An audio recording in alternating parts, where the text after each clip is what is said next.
Our Lakeshore campaign features content that some viewers may find uncomfortable, including gun violence, drug use, and sexuality. For more detailed information, including full content warnings and transcripts, check out the show notes or our website, therealmscast.com. Previously, on Many Realms, Lakeshore. Our story begins in the metropolis of Lakeshore, sometime in the first half of the 20th century. Knox, a jazz musician, returns home after celebrating his birthday to discover a demon standing over a corpse in his bedroom. The demon Laxes tells Knox it's time to repay his debt and orders him to dispose of the body. Knox transforms into his demon-tainted form and begins the job. In the middle of Fairmont Park, Susan Starling holds a meeting of the Naturalist Society, an organization that serves as a cover for a group of women who hunt the demons that emerge in the park. Worried about increasing demon activity, Susan sets out on a hunt. Kitty Yanakis is managing a charity art gala when she sees a vision of imps attacking the party. She starts a small fire to clear the building and protect the guests. Photographer Roman finishes developing some film, then goes to meet Ileana, the self-appointed Fey ruler of the Fairside neighborhood. Ileana asks Roman to obtain a mortal sacrifice for a ritual she will conduct at midnight. After Knox buries the body in the park, he is shot out of the sky by Susan, where he reverts to his human form as a disguise. Roman arrives and offers to escort him home, instead taking him to the site of the ritual. Knox prevents the sacrifice by threatening Roman's life and earns a debt from Ileana for sparing her, before returning home. Hey, I'm Jory. I'm playing Kitty, the Oracle, and it's the bee's knees to be here. My name is Eli. I play Roman, and it's the cat's meow to be here. I'm Jillian. I play Susan the Hunter. It's the turtle's neck to be here. Hi, I'm Jordan. I play Knox the Tainted, and it's the elephant's manicure to be here. I'm hotshot reporter Jesse J. Johnson here live on the scene, and I gotta say it's just plain aces to be here. Welcome to Many Realms!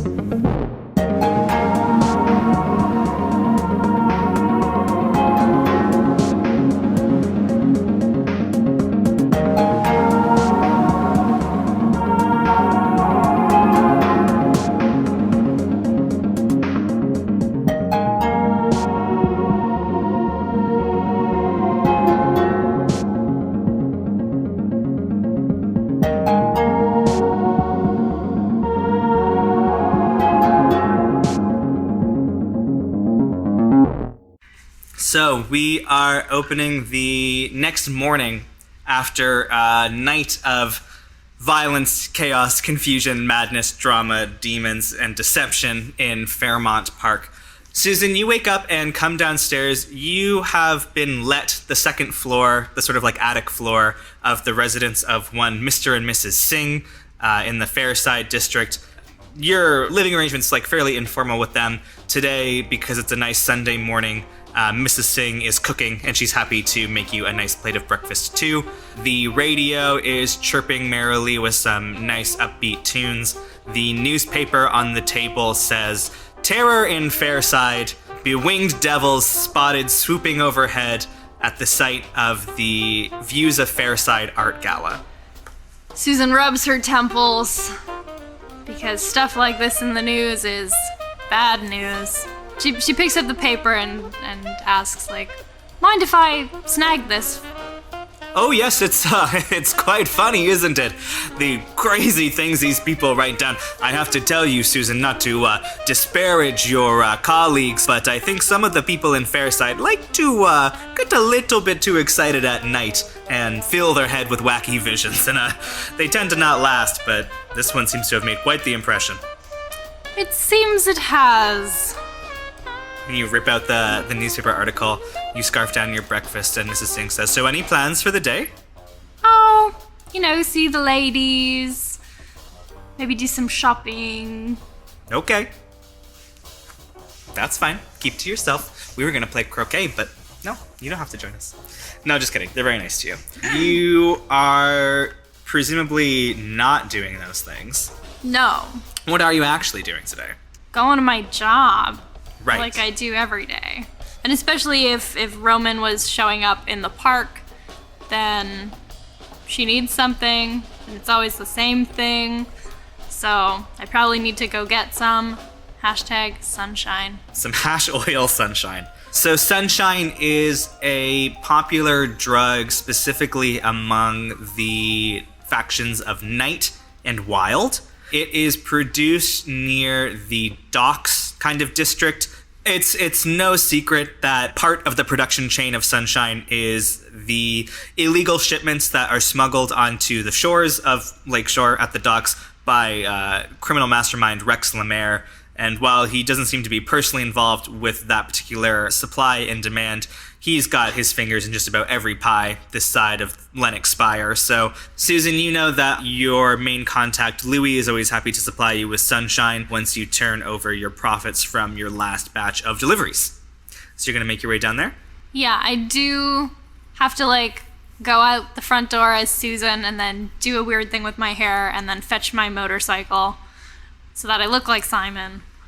Yeah, you're, tucking your hair under your hat. You're putting on, maybe a vest and a tie over your shirt sleeves, and you are, getting your motorcycle out of, I guess the Sings laneway shed, where they let you keep it free of charge. They're very nice folk. And you kick it into gear, it roars to life with a nice cloud of exhaust, and you cruise on down to the docks. It's not so bad in the docks in the daytime.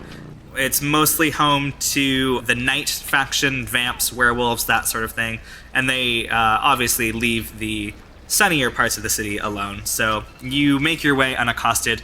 Louis' kind of office is a little unadorned, sort of warehouse admin building, kind of adjoining one of the bigger complexes that runs on length of the docks. You step inside, and Louis is sleeping at his counter. He is a short man with dark skin and wild rumpled hair, and he is snoozing and kind of has his overcoat draped over him like a blanket when you come in. It's about 10 a.m., and he tends to keep later hours. Knock on the counter. Order up. Simon, hello. How can I what is your, hi? Hi, Hello. Good morning. What's up? Just, picking up a new batch. Did you call ahead? Did we arrange this? Oh, no. Apologies. Couldn't get to a phone, but I was hoping just this once it would be alright. Listen, I don't want to come across as, standoffish this morning, Simon. You're a valued customer. Love it to bits. I think it might be best if you, laid low a little bit and don't drop the, S word around these parts for the time being. Think you could do that for me? For old Louis? Sure. You seem concerned. He is. Are you gonna try to figure him out? Yeah. When you figure someone out, you're gonna roll with mind. 9. On a hit, hold 2. On a 7 to 9, they hold 1 on you as well. So you can spend your holds, 2 of them, to ask a question. What does your character worry might happen? Louis, as you're kind of leaning over the counter and kind of giving him the give it to me straight Louis, he's sort of look, sometimes there are fluctuations in delivery patterns, supply and demand. It's all very economical. I don't expect you to understand, but suffice it to say, the stuff's not here right now, and I'm not in a position to go about asking for the stuff in question. How can I get your character to give me this stuff? Look, Simon, I'm not being a bad guy here. If I had the stuff, I'd give it to you. I'm a businessman. I like to do business with you. That's my whole thing, but I don't have anything. And I don't know when that's gonna change. Between you and me, Rex is issuing some orders at the docks. He's making some changes in protocols and violently interrupted my supply chain. So until I can establish a replacement that is satisfactory, I'm very sorry for the inconvenience. Don't worry, you're still gonna get your Christmas card. Our relationship's fine, but, yeah. Well, that puts me in a bit of a spot. You're telling me. Don't think my client's gonna like that answer very much. I know you do the best business in the West End, but if it's not here, it's not here. Those are my questions. They get one on me as well. I think Louis would love to know if you could keep your ear to the ground because you get around a lot more than he does. And if you hear any word about this, let him know because maybe you could figure out some kind of deal that benefits both of you. All right. Well, no stuff isn't good for anyone. So if I hear something, I'll let you know. Appreciate it. Likewise, of course. I guess I leave to go snoop, investigate. Okay. Louis goes back to sleep. Kitty, you have returned home after your kind of intense night at the Views of Fairside Gala. But of course, duty calls. You still need to be up early making a nice breakfast for your husband and your stepdaughter. I didn't want to bring up last week because already so much stuff is going on. But they exist, and they love you. Well, your husband loves you. Well, you're making breakfast. Oh no. Who can say? Yeah, I am making breakfast. I am making like a French toast sort of deal. Coffee is brewing. I have the kettle on because Betty doesn't like to drink coffee. And I have the radio playing. I'm trying to feel chipper. I'm trying to bring up my own mood, if anything. Philip, your husband, has finished getting dressed, and he saunters into the kitchen of your apartment, and he says, change the station, won't you, Kitty? I hate that song. Yes, dear. What station do you want to listen to this morning? I tire of the news. Let's do something a little bit, they do Sunday morning opera. I really like that. Sure. I go and it's like some pretty melodramatic aria. Yeah. How's this? Oh, it's lovely, Kitty. Thank you so much. So I go back to my cooking. Well, dear, what is your day looking like? Well, it's Sunday, of course, the Lord's Day, or whoever. So I have the day off. I thought maybe it'd be nice if you, me, and Betty, dear, could maybe go for a walk in Fairmont Park or something like that. Oh, that actually sounds lovely. We could go sit by the water, feed the geese. Yes, that's just the thing. Now, tell me, Kitty, I was, of course, asleep by the time you got home last night, but how was the gala?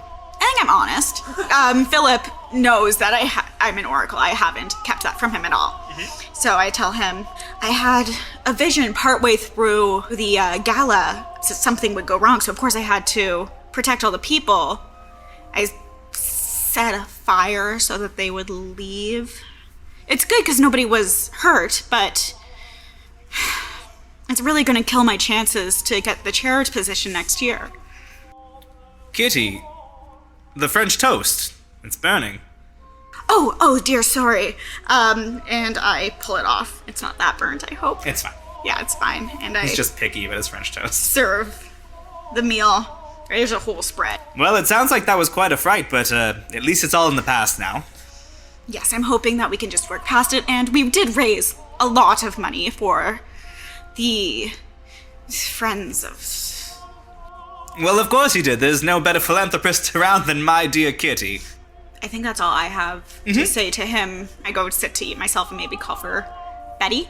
Sure. Betty rolls up. She's still in her nightgown. It's coming up on like 10:30. She's like, chill. It's Sunday. And she has rumpled hair, and she comes down and just starts diving into like a stack of French toast. She seems ravenously hungry. Says, morning. Dear, please eat with your mouth closed. Fine. Good morning. Good morning. Your father and I were talking about visiting the park today. Fairmont Park? Yes. That sounds great. Maybe I'll just stay home and work on my studies that I have to do today. You guys go on ahead. I give Philip a look like... Philip's like, nonsense, come off it, Betty, it'll be wonderful. We'll go into the park. I believe there were geese that needed feeding. Can't feed themselves, Betty. Well, no, Betty, they've been raised in a human-centric ecosystem, and it has deeply inhibited their ability to sustain themselves in this environment. It's actually quite the calamity, Betty, and if you had paid attention in your geography and science courses, you would be aware of such an issue. What do you say, Betty? Will you? Betty kind of rolls her eyes at both of you and says, fine, I guess, yes, let's go. Give the ducks their daily bread. And you head off and bundle up and head off into Fairmont Park. What month is it? It's late March, so you want like a jacket on. Yeah, okay. Zoom in on a bolo tie. Yes. Elegant, slender fingers tighten it to the perfect length, and we zoom out as Nox looks in his mirror and marvels at his miraculous demonic healing of his horrible bullet wound and self-inflicted claw mark of just 12 hours before. Yes. So I don't know if you're interested in the small pile of money, the cigarettes, and the unmarked key that are now sitting on your dresser or in your sock drawer. Well, upon further examination of this key, is there anything, is there any lettering or anything on it? Stamped into the black vinyl that's on the tag It's pretty faint. It looks very worn down. There is a logo that looks familiar to you. It is a oak tree in a circle with like nice little decorative rings around it. And there's text at the top, although it's quite small and quite faded. You can make out the words Fairmont Park Naturalist Society. I'm assuming I know about the Naturalist Society. You were just there? Yes, I know, but I mean, like, that wasn't my first time being acquainted with it. You like know it in passing. I doubt you're very involved. Sure. You're more of like an indoor cat. Yeah, I'll head over. Okay. Then you head to the Naturalist Society in Fairmont Park. The front door is open. It's like a semi-public space, and a woman who has the clear energy of a pastor's wife is leading some children in fun round of nature songs. Another woman who is sitting at a desk in the corner and working on some paperwork stands up and smooths her skirt and steps over to you in the doorway, and she says, "Hello, are you having a good day?" She's not one of the women that you met last night. Neither of these women are those two that were out with Susan. Sorry, I'm trying to get a general lay of the land here. Mm-hmm. Because I got this key. I'm assuming it's for... Is it one singular building? Is it a cluster of buildings? It's one major building. They definitely own parts of like the property of the park. Like they have outbuildings, like a greenhouse and whatever, etc., that are mostly not used. But like when people say the Naturalist Center, they mean this like one large building. I'm just gonna walk away from this lady. I hate this. Okay, yeah. And try and examine the room. Oh, you're walking into the building. Yes. Okay, I thought you were like, nope. You know, like, look like I'm walking with purpose and Yeah. just be like, oh, have a nice day, sorry, yeah, and just go in. Okay, been an employee. Okay, is there like a front desk or anything? She just said hi to you. Well, I thought she was just like outside or whatever, just someone that was going by. She's like reception, essentially. Again, Okay. It's like a very like unofficial. Okay, rewind. I moonwalk backwards. Actually, there's something I could use your help with. What might that be? Do you need to sign up for a program? No, I'm actually looking for somebody. I don't have a name. He's an older gentleman though, probably 50s. I give like a verbatim description of what he looked like. I'm terribly sorry, but I can't say I've seen anyone like that around here. No.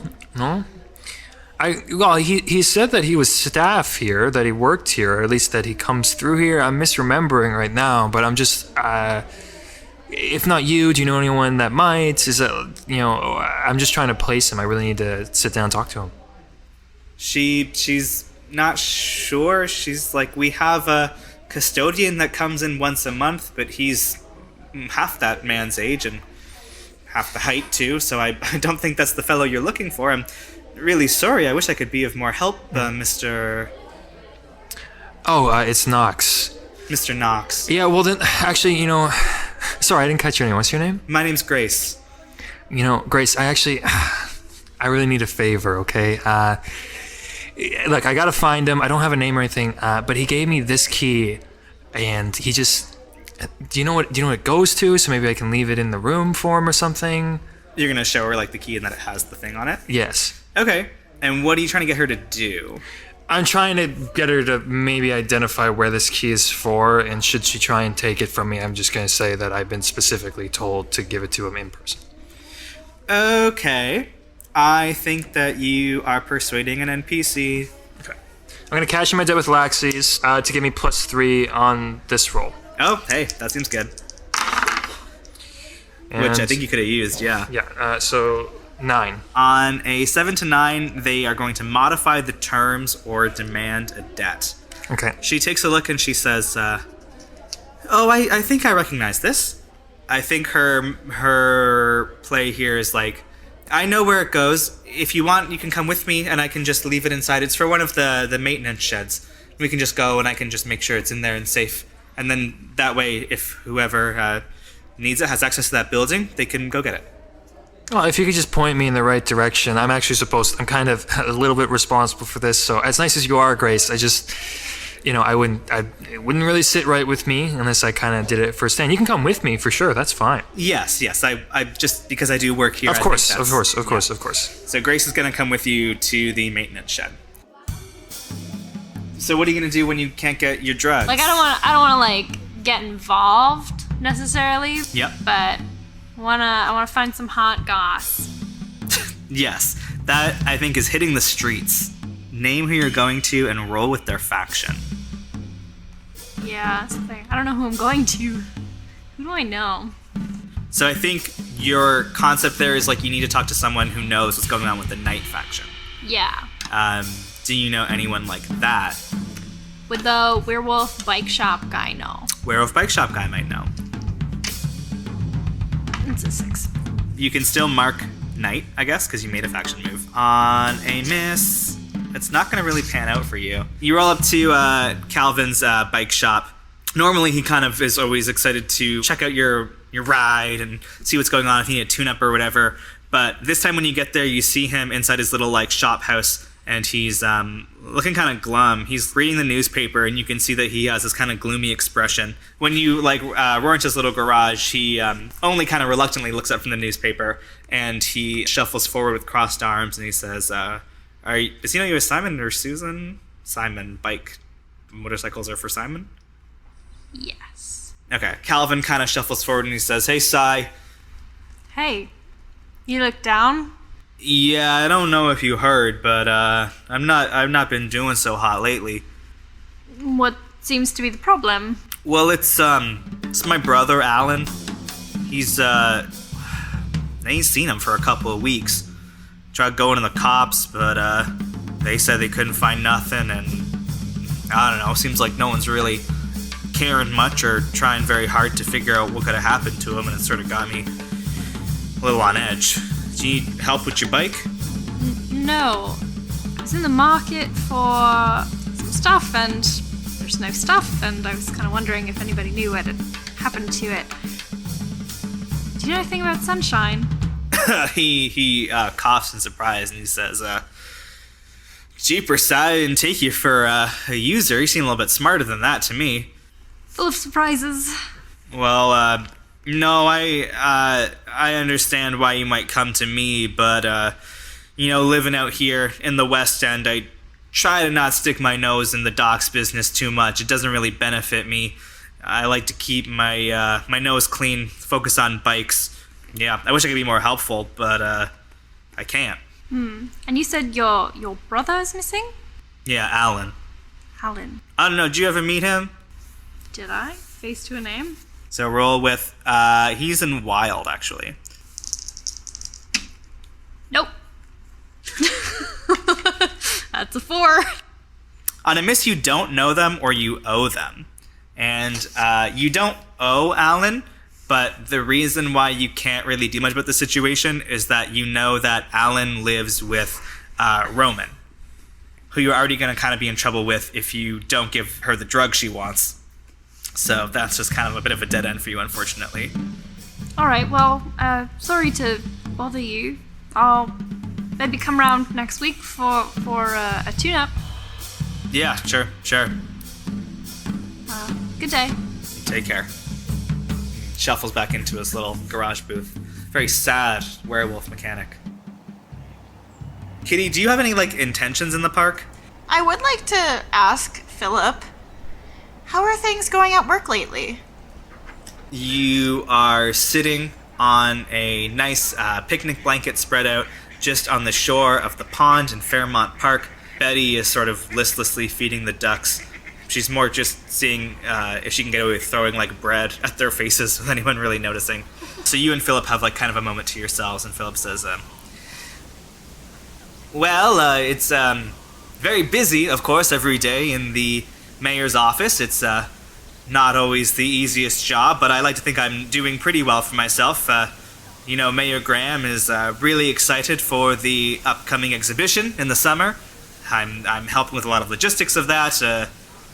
He seems like he's trying to calm you down, but he's not super enthusiastic or excited. Seems like something's maybe troubling him. What is his job? Philip is, we'll just say a staffer in the mayor's office. Okay. So a variety of administrative and logistic jobs. He has worked in the offices of many city councilors, and then when Mayor Graham was elected, he applied to work in her office One of the things that Jory has talked about is like her character having vision, specifically trying to like use her oracle powers to ensure Philip's like political success. So I think that you were the one who kind of like coached him to try to take the gap from working in a city council's office to applying to work in a mayor's office, and like what kind of strategies he should employ, who he should contact there. So you kind of really helped him secure this position. And it seems like he's doing mostly well for himself. He doesn't talk like he has like doing an exceptional job or is like getting super close to the mayor or any of his sort of like political goals, but he, also isn't fired. What do I know of his like aspirations? He would like to be deputy mayor. Okay. Well, what is going on with the exhibition? Like, how is the planning going? Pretty well. Mayor Graham has left a lot of it in my hands because she's got a lot of exciting new schemes that she's working on. She's set the construction to Lennox Spire at a near double pace because she's, of course, hoping to get it finished before her term is complete. So I've been doing a lot of the venue booking. It's, frankly, Kitty, a lot of work that you might be familiar with. It's almost like throwing a large party. Well, I do love to throw a large party. Yes, perhaps you can give me some tips on drapes or whatever you sort of... I'm sure you know by now it's much more than drapes. And canapes, of course. Yes, you have to keep your guests fed. You need to worry about where's your venue? What catering service are you going with? There's a lot of money on the line, dear. Yes, those are the exact kind of tips I need. And of course, if you had any additional information, that might be very helpful. But I don't want to talk about work too much. I'm here with my honey in the park on a beautiful afternoon. The last thing I want to think about is a boring old job like that. Just look at this beautiful nature all around us. It surely is a balm to the soul. And that's when you hear a scream nearby. Two people standing at the entrance to a maintenance shed not far from the park have just unlocked and opened the door, and the woman has let out a short, sharp scream and then covered her mouth. Camera pan to what that is, which is you two. Walking over to this maintenance shed, Knox and Grace of the Naturalist Society. She leads you to this unmarked metal door, and she says, I'm pretty sure it's this right here. I open it. It's not really that worth a scream, it's just kind of dramatic. There is a long kind of, it is a maintenance shed, that part is true. There's a long countertop against one wall, and you can see that tacked up to the walls of this shed are a lot of handwritten note pages. On the countertop is a bizarre instrument that is like a big metal box that's attached through a length of wire to a sort of satellite dish-shaped concave piece. As well, something that catches your eye in the corner of the countertop is a long white, it looks like almost like a quartz crystal. It's about the size and shape of a carrot, approximately. But less delicious. She's screaming because these like notes feature a lot of illustrations of like demons and monsters and creatures. There's like maps of the park that someone has like written over a bunch, and it just looks like someone's been having some like intense times in this shed. Okay. Says, I'm sorry, I didn't think anyone was using this for their artwork. Do you know what this is? Did you do this? No, I have no idea what this is. I'm gonna just start looking around, walk in and start trying Perhaps we should just leave the key and let your friend acquire it as they wish. I'm just gonna keep looking. I feel like this is justifiable if it's supposed to be like shocking enough that I'm just like taking it in, and so I'm pretending to not hear her while I'm trying to get as much of this information as possible. Sure. She like half wants to leave, but is also half like, I wonder what's going on here, and like a third like, I think I should tell Susan about this. So she comes in with you, and then she decides to like shut the door behind you quickly. Do you recognize any of these things? What is this curious machine? I have no idea. I mean, I'm as lost as you are. Do you not ever come in this shed? I personally don't. I think we sometimes use it for the vegetable garden, but we're not even into planting this season yet, so no one's been in here probably at least since the fall, or maybe longer. I don't know. I thought you said you didn't know this guy, Grace. I don't. I swear it. Well, clearly he comes in all the time. You seem to have no idea who this is. Where did you get this key? Whoever did this, I just got the key from some random guy, and he said to come give it to this older gentleman, and here I am. with Well, you. I have to say that's not a very satisfying story, Mr. Knox. Is there something perhaps you're not telling me? Yeah, there's lots I'm not telling you. Oh, well, that's certainly one thing to say to make a lady feel comfortable in a small room with a stranger. Well, then leave. I'd ask you to leave. This is Natural Society property, sir. Okay, well, I'm sure that, you're going to want all the nice passerbys of this park to know that you got... I mean, I don't even know what... I mean, demonic rituals happening right in there 500 yards from where kids play? That is compelling to her. She knows that keeping the Natural Society's work secret above all else is paramount. And she crosses her arms and she says, "Fine, we both know it would be best if what we saw in here stayed in here. What do you propose?" Like I said, I just wanted to come drop off the key, but now I'm a bit interested in what's going on here and what I've gotten entangled in. So you're going to let me have a look around, and then I'll leave the key, as we said we were going to do, and I'll walk away, and then you can do whatever you like. So be it. She crosses her arms and stands in front of the closed door and watches you survey the place. What does the place hold? Okay, so basically these notes are documentations on demons in the park, right? Sure. They almost seem, you don't know this, but conceptually they seem kind of to like parallel the research that Susan has been doing. Some other entity is also interested in the increase in demon activity in the park. You see drawings that resemble like the imp that you saw the night before. You see maps that suggest that like activity is increasing along the eastern border. Someone else is eager to know why demons are so hopped up these days. You also find a matchbook, which kind of links up with the cigarettes that you found in the guy's jacket pocket. It's for a bar downtown called The Last Hurrah. Is there anything here that would incriminate this society? Grace's story, which is true, is that she hasn't been in here in months and she had no idea that any of this stuff was in here. Mm-hmm. None of this stuff is like officially associated with the Natural Society. It's not like on their paper. It's like someone else was just using this building as like a place of operations. So the only incriminating thing is like the idea that this stuff is here, which like I guess the society could say like, we don't know why there's demon stuff in this building, but that doesn't look great for them either. Do you know what I mean? I just assume they're going to strip it all away. They would like to, as soon as you're gone, strip it all away and like bring it to the archives to examine it. So that's everything. Like, is that like a cursory examination, or like if I start overturning things? Not a huge room. Okay, so it's like what you presented is what is everything I'm going to find. Yeah, you Okay. could learn more from like studying the notes for a longer period of time. Sure. Yeah. Yeah, especially for this being like a mystery story and for like me having lots of like clues to give you. If there's like a clue and you say I search the room, I'm gonna give you the clue. Okay. There's no perception checks in this game, right? Well, I'm gonna take at least one of these papers with me. Okay. Are you gonna try to do it like sneakily so Grace doesn't look, or are you gonna try to just like, hey, I'm taking this? Hey, I'm taking this. What's Okay. what's she gonna do? Scowl. Yeah. This whole thing on the ground, I have no idea what it is. Sure. The machine? Yes. No. You would have to like really, you could probably find that there are like notes in here relating to it, but they're like a little bit esoteric, a little technical. You would again need to like, How easy would that be to take? without her noticing. No, again, I'll just take it. I feel like I can take anything in this room, and she can't say anything. So If you start to like pick it up, she's gonna like put her hand and she says, I think that should stay here. I think it should not stay here. I wasn't asking for your opinion. And I wasn't asking for your permission, and I take it. And I try and go past it.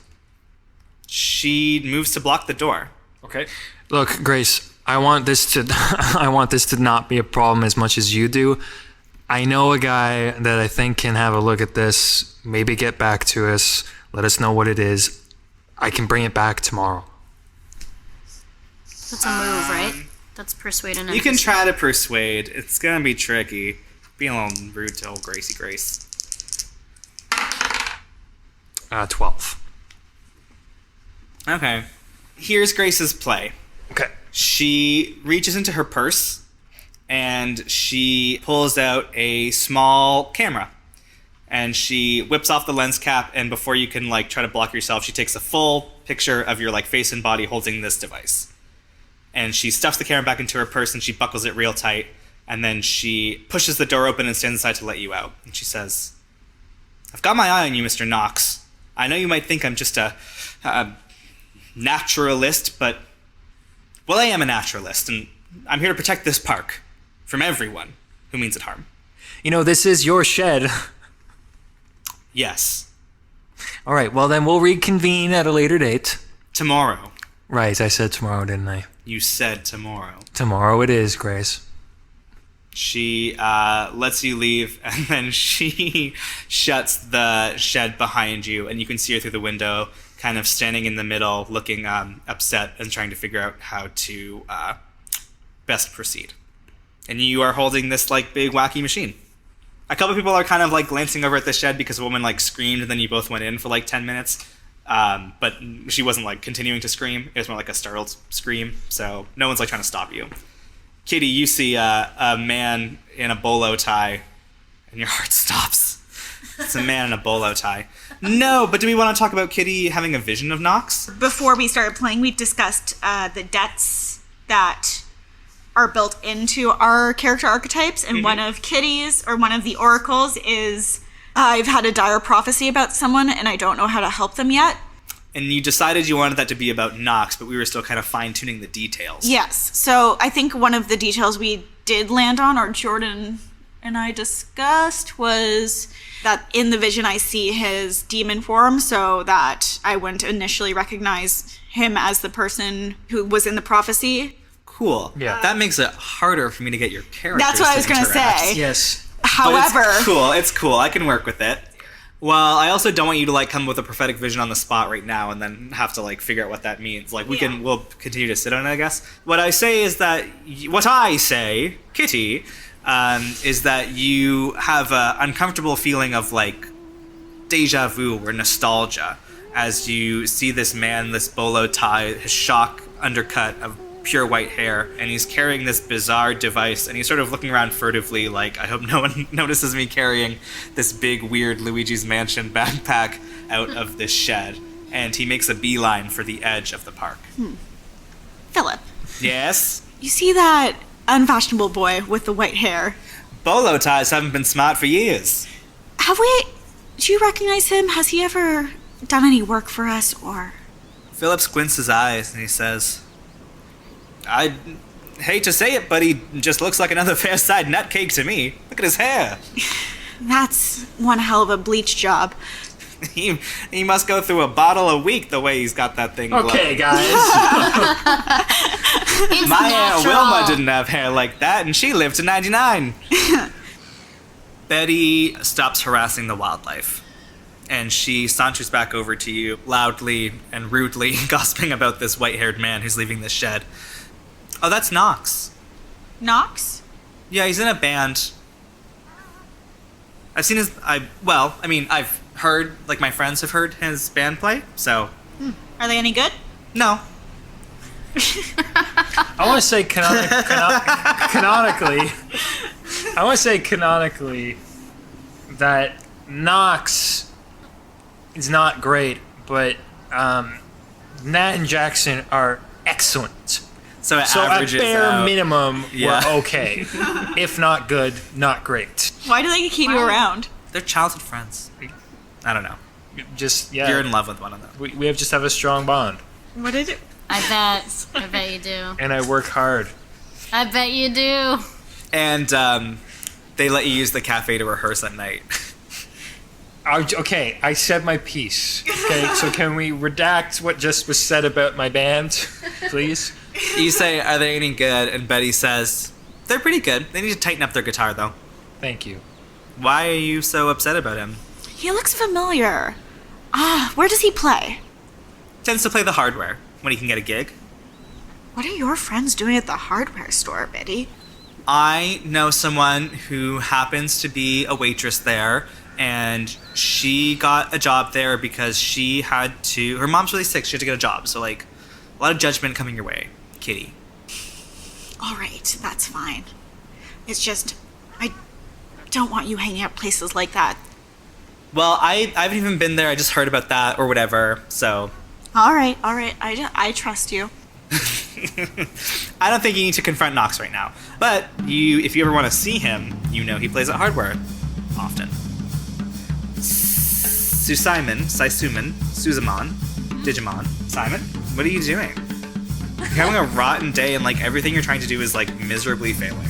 So Simon ditches the motorcycle at home. Susan lets her hair down and heads into the park to review her notes from last night because nothing's adding up and everything's a mess. When you get to the Naturalist Society, you find your little nook has been overtaken by Grace, who is in like a huge tizzy. And she's called up the gals, and Nancy and Joan are there, and Dorothy's fallen asleep next to the radiator. And Grace says, "Hi, Susan. Hello? There's been a bit of a development.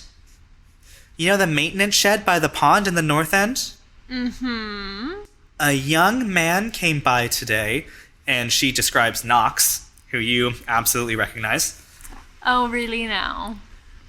He had a key to the maintenance shed, and he said he was trying to return it. His story didn't make a lot of sense, so I remembered your teaching, and I trailed him. I trailed him to the shed. Good work. And, well, when we went inside, we found, this. And she has unpinned and collected a huge sheaf of, like, demonology drawings and notes, on top of which is, like, a large white quartz crystal. And she says, "There's one other thing. There was a strange contraption inside the shed, and Mr. Knox is very keen on taking it for himself. I thought about doing the self-defense techniques you taught me, but, Susan, I just didn't know what to do. I panicked."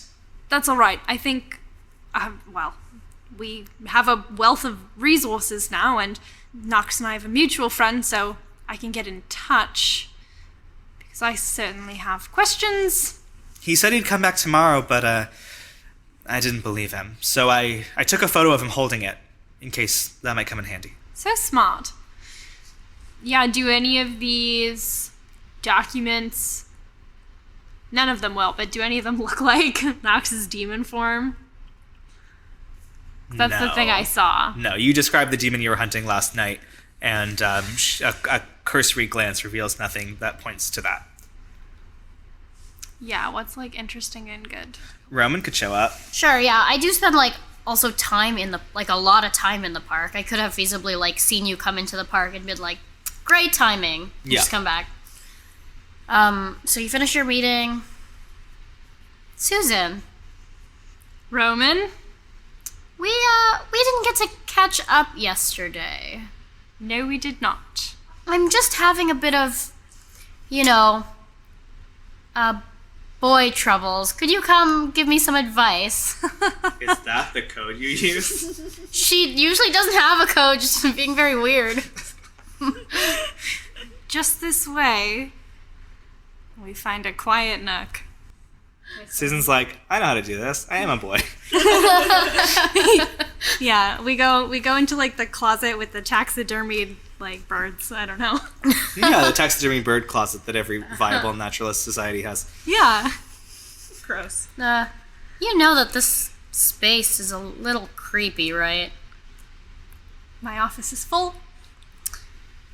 Okay, anyway, I'm gonna need, like, at least double, so... And I put the stack of cash in your hand. I raise my hands. Hey. Like, I can't. Yeah, I know. Sorry, I know. Usually you want me to wait till you're Simon, but... No, that's not, bad news.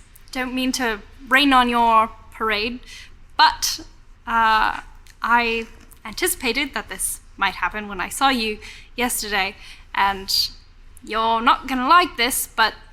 Just out with it, please. There is no sunshine in the foreseeable, 7-day forecast. Okay. I don't know if that's you being funny, like you're doing a little weather pun, or if you really mean that there's nothing for a week. Well, I don't know the time, but I went to inquire. There was no product.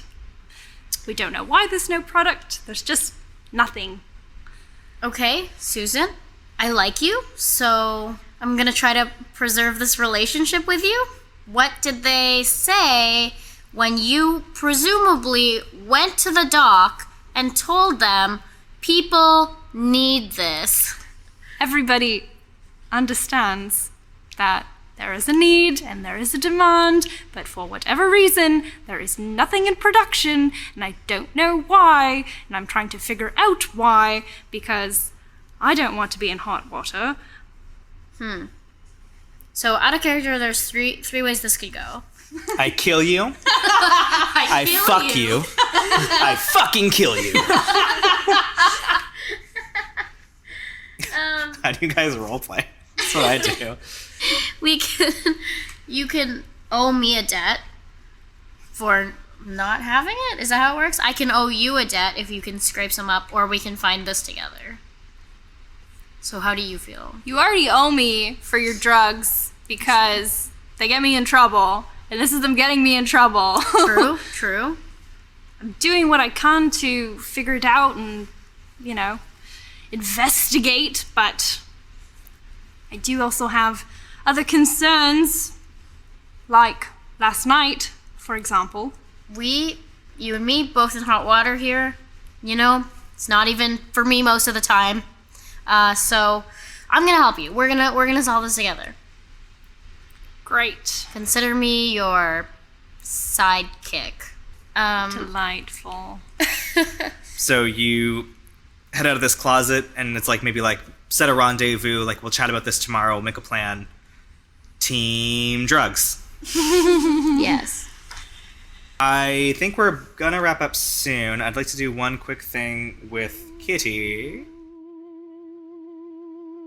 How often do you induce visions? Because the character notes you gave me are my mother taught me how to induce visions to deliberately soothe, say. These days, it's when I'm wanting to help Philip or I have a specific goal in mind. So right now, I do think I want to help Philip. He seems a little downtrodden in his work. I want to help him out. So I don't know. I don't do it weekly. I do it as necessary. Okay. But you seem like you want to do it now. Yes. Okay. It's Sunday night. You've made the roast or whatever, and everyone's cleaned up. Philip is falling asleep on the couch, and Betty's sneaking out the chain window. smoking or whatever. Yeah. You have this beautiful big penthouse apartment. Didn't really talk about it. This modernist furniture, these really nice Second Empire couches. You're kind of rustling around it in these crinoline skirts and these beautiful little blouses. You, now that everyone's sort of content for the night, slip into your ensuite bathroom and you draw the door shut behind you. Maybe you run a little bit of cool water on the tap because the noise kind of, white noise kind of helps you get into that place, and maybe if you make any sounds, it helps cover it up. So you're gazing into the mirror, and you, from around your neck, withdraw this little locket. It has a stopper or a latch or whatever. It opens, and you can smell the mingling of, it was lavender and thyme, right? Yes. The mingling of the lavender and thyme, the sort of sacred herbs that your mother taught you were important for inducing these visions. And you turn the lights down, light a candle, put on Lizzo, and kind of gaze into the mirror, breathe deeply in these scents until the surface of the mirror starts to warp and reflect and shear and shake until you're not looking at your own reflection anymore.